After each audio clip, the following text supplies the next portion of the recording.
जोहार के साथ बार मिट्टी ब्लॉग में सगुन में भी मिट्टी ब्लॉग रे और जाके बाजार रेना वीडियो बना नित दना पेंट को साब काले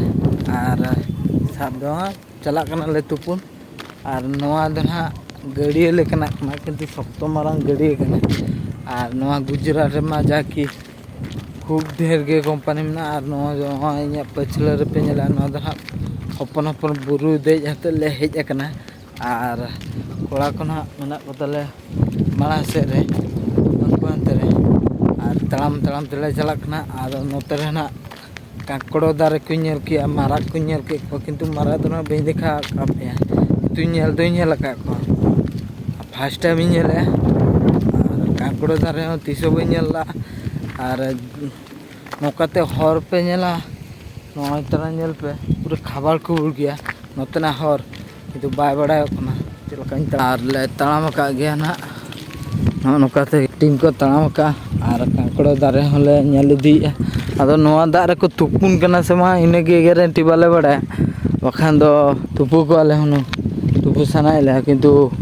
कंपनी रे दा होना बाकवाड़ा काते बंद कना अदो ओना खातिर नोका ले दाना दो देला बन चला दाना अगुयाबन और नोते पे नेल पे जहाँ कि आले महानदी रे देखा पे महानदी हाना धारे पारमते चलका कंपनी को आले ओड़ा को नेलोआ ओड़ा को नोते रहो नेल पे इन इनके गे नेलोआ नासे नासे धारा तड़ाम का गेल ना तीन रे सेनोक कना ना और तुपुन कना ले तीन रे बाले बड़ा दड़ा को ना हर को तुपुन कना से नोआ दारे मा काड़ा को तुपुन कना से आदो ओना खातिर देखिया तुपु हुई कना से और नोडे जाकि कांकड़ो दारे देखा पे और चला हुई कना ना कांकड़ो दारे से गे जो को कना तो उनको नोतन को गिद्रे को हर को इदी को ना ओना खातिर नोते रेना दारे को ना बैल चिन्ह दाड़ा कना और नौका नापाय व्यू मेना का किंतु हपन हपन व्यू गे और नोते रेना गाड़ा रेना व्यू पे नेल के नौका तहलना और हानते नेल पे पूरा ओड़ा की ओड़ा गे गदा कना तो ताड़ाम अले तीन झेल ले चला कना इन होना बइन बड़ा का तो अना से नवा कनई से ना खातिर फर्स्ट टाइम तो नौकाते करे काकड़ो दारे को करे काकड़ो दारे को जुदी को नामे खान दो चला हुई कना ओना को ये हुआ माने गड हुआ और नोतरे मारा ना नेल की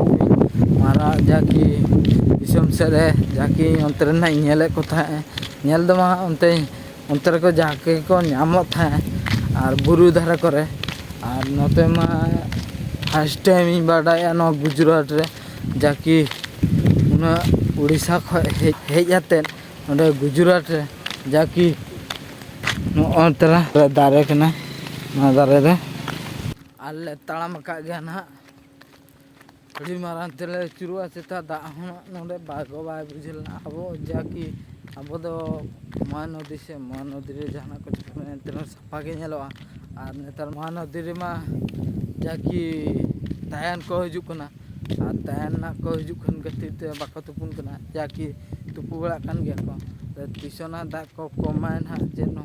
बाय टिगा कना और इन दो ना नोका गे ना वीडियो को अपडेट को ना इन पोस्टा ना तो ब्लॉग को ना हजुआ ना नोका गे कासे दाड़ान को चला ले ओना को ना गे हजुआ ना ब्लॉग को दो आदो ओना खातिर नोका नोकान गुजरात बाजार और जस्ती जाकि नोआ दारे पे नेला ना नोका दारे को गे और कंपनी हो मेना का और नोआ दो ना जाकि सासंगे पे नेले अदो ये दारे कना ना जाकि पुटलो दारे कना पुटलो सॉरी काकड़ो दारे कना ना तो काकड़ो दारे कना ओना दो ना तड़ाम काले चला कान लेकिन बुझे जंगल लेकाते अदो फर्स्ट टाइम से नावा के बुझे कना अदो देलाबन तबे तड़ाम आते मन चला लेंगे देला तो गिद्रो को हम कथे को चला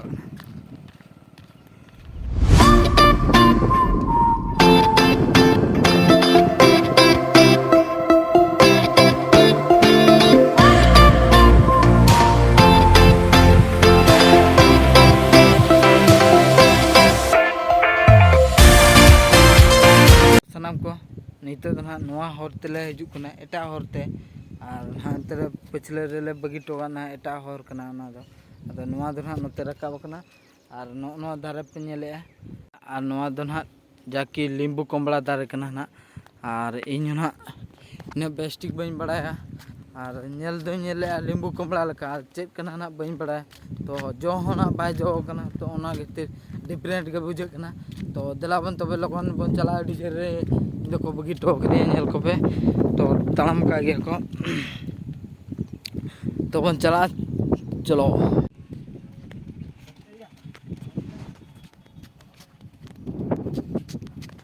जाके गोदे को कंकड़ो का नजरा देखा बगनी तो चलकान दारे कना और गोदी चला ओंडे ना कंकड़ो दारे गोदे और नोते खै दना बाय नियमो कना और नोंडे ना नोय तरा जाकी नोय तरा कंकड़ो नोय तरा कंकड़ो और नो न्यूरेन तिया ना बिली गया और नोय तरा ना साकाम नोय तरा साकाम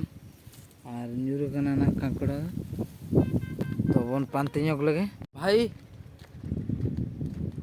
भाईगो तो कंकड़ो हना दो ना आद ñok के तमना और नोय तरा ñel दरा कना पे कंकड़ो और नोय दो ना को जाकी परिवार को संग को मेसे फर्स्ट टाइम ñelea नोय तरा कंकड़ो दारे को इंदुने बबी ते ना कंकड़ो दारे तो सीधे दारे चलका दारे ओना होना बई पड़ा था तो बबी बड़ाते लई थी तो ñel की मेते नोय तरा देलाबन तबे देखा मैं देखा पे तीन ले सेटर कना देलाबन तबे चला लेंगे बन चलो मक्का को चाष का नोतरे नोय तरा मक्का को चाष का और गिद्रा को तड़ाम का और अंते होना उन्हें तरह कंपनी का नोआ दो ना जाकी आलपे भाबिया जे नोआ दो ना पोलो कना पोलो डिजाइन को बनाव का कंपनी देवाल को उठे रकाबेया और ओना रातार पे ñel पे मक्का तीन गान को चाष का देलाबन तबे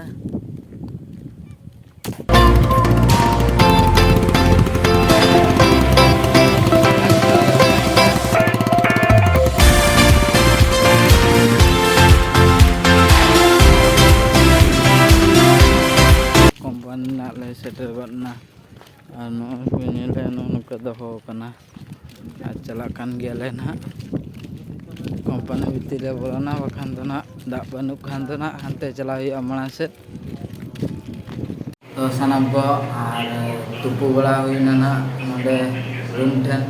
और गोटले दाना बड़ाते ले हजना किंतु दा दना बेस दा बाले नामला तो ñel बा केले तो कंकड़ो दारे को ñel बड़ा केते अदना रूम ते गेले हेजना तो चलका पे बुझे के नो ब्लॉग कमेंट दोर तेले पे और नेक्स्ट ब्लॉग रे ᱧᱟᱯᱟᱢᱟᱵᱚᱱ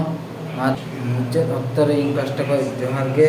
और नेक्स्ट ब्लॉग रे बन ᱧᱟᱯᱟᱢᱟ तो अकोय पे नवा गया सब्सक्राइब कर पे नवा ब्लॉग ना हिजुआ मा तो बाय बाय।